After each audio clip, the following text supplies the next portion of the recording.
Welcome to Inner Shift. Think about the internal narrator that follows you everywhere, the voice that judges your past and worries about your future. We often mistake this distorted reflection for our actual identity, assuming that if the thinking stops, we cease to exist. Most humans exist entirely within their comfort zone, a superficial state where life feels predictable and routines go unchallenged. In this space, there is no pressure to grow, and very little chance of spiritual evolution. Eventually, the external world provides the necessary friction.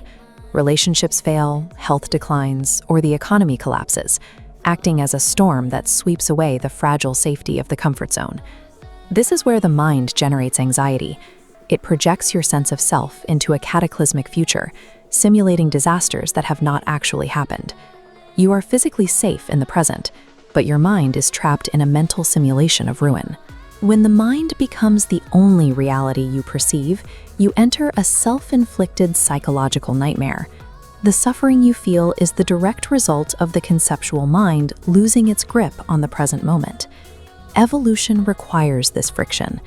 Across every scale of life, complexity emerges when an organism is forced out of its comfort zone by a chaotic disruption.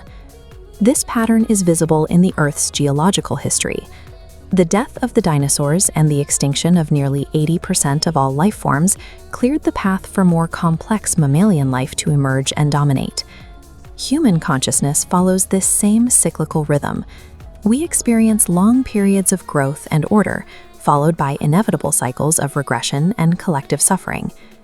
2,500 years ago, humanity experienced a massive surge in consciousness. It was a peak in civilization that produced advanced philosophy, governance, and the architectural complexity seen here in the Roman Colosseum. That cycle collapsed into the Dark Ages, a 1,000-year regression where knowledge was lost, violence became systemic, and the collective level of awareness dropped significantly. Human awareness develops through this violent oscillation. We require the total chaos of a regressive cycle to trigger the birth of a new, higher order of consciousness. The first half of the 20th century represents our most recent large-scale regression. On a global level, humanity lost its awareness and descended back into a state of deep, collective unconsciousness. The agony of this era was self-inflicted, generated by a dysfunctional state of consciousness called ego. Millions of individuals acted as cells within a collective nightmare, inflicting unimaginable suffering on one another. This unawakened state manifests physically as total war and systemic ruin. It is the visible evidence of what happens when the human ego is given total control over our collective reality. We witness these same egoic structures breaking down today through our modern devices. This pressure makes the old way of living unbearable, acting as the driving force that finally demands we wake up. To survive this pressure, you must understand your internal architecture. The thinking mind is sand, a fragile, shifting surface.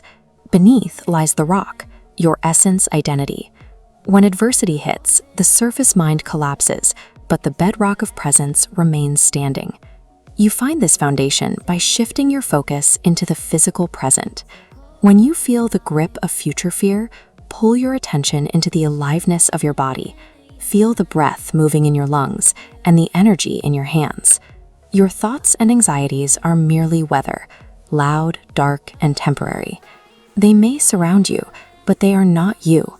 When you push your awareness past the noise of the mind, you discover the clear, untouchable field of your own consciousness.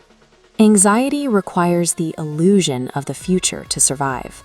By anchoring yourself in the absolute present, the psychological nightmare dissolves instantly. This shift reveals the witnessing presence. It is the part of you that observes the world's chaos without being consumed by it or reacting to it. Ancient wisdom has always pointed toward this stillness.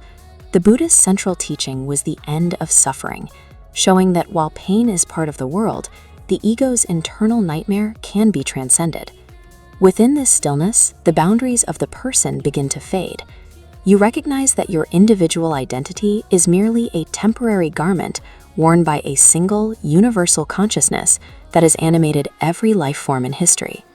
The total collapse of the egoic structures finally liberates the spirit. The very nightmare that seemed to threaten your existence becomes the catalyst that forces you to awaken.